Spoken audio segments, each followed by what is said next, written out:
Magandang umaga, ngayon po ay araw ng Huwebes, July 17, 2025. Update po muli tayo sa lagay ng panahon.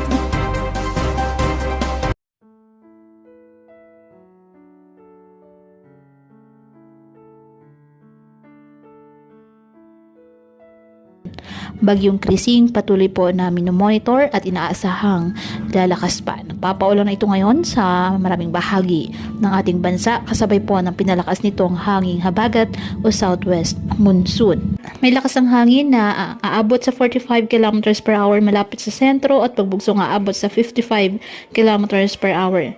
Kumikilos ito west-southwestward sa bilis na 20 km per hour. Sa ngayon wala pa po nakataas na tropical cyclone wind signal sa mga bahagi ng bansa.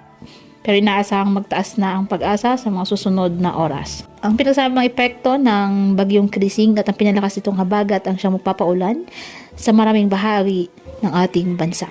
Kaya patuloy pa rin po natin na pinapayuhan ang ating mga kababayan na maging maingat at maging alerto at palaging mantabay sa iba pa nating weather updates at sa updates ng pag-asa hinggil sa lagay ng panahon.